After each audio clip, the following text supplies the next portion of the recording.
Tinuloy na po kanina yung tinatawag na search and retrieval operation sa 5 nawawalang minero sa gumuhong minahan sa isla ng Semerara sa lalawigan ng Antique.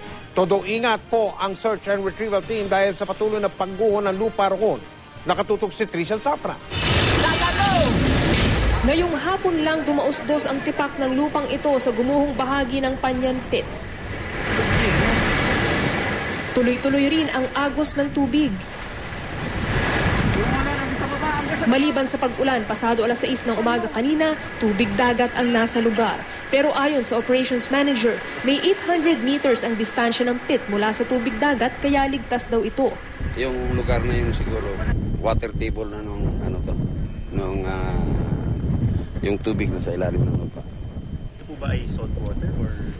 Fresh water yung yung lugar na yan.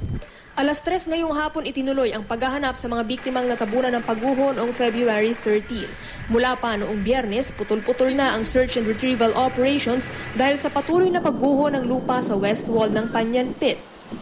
Lupa na na materyales. So, pati yung retrieval operation namin medyo nahihirapan.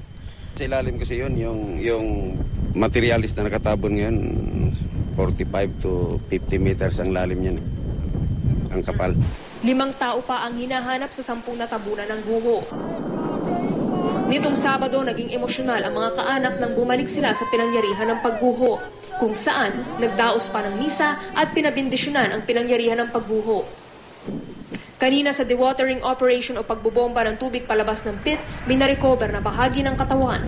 May biyaya naman ng Diyos na may pag-asa pa rin na makikita ko rin yung kapatid ko. Kahit yung mga 1 buwan pa yung makita ng kapatid ko, importante yung makita ko lang talaga siya at mailibing ng maganda. Isinailalim naman ng DSWD Region 6 sa Critical Incident Stress Debriefing ang mga apektadong pamilya. Dahil sa trahedya, hinturin muna ang operasyon ng minahan. Ang nakaligtas sa guho na si Marjon Catoto, bagamat may takot pa, naghihintay din maabisuhan kung kailan muling makakapagtrabaho. Pasasalamat na lang po na naka-survive sa pangyayari ngayon.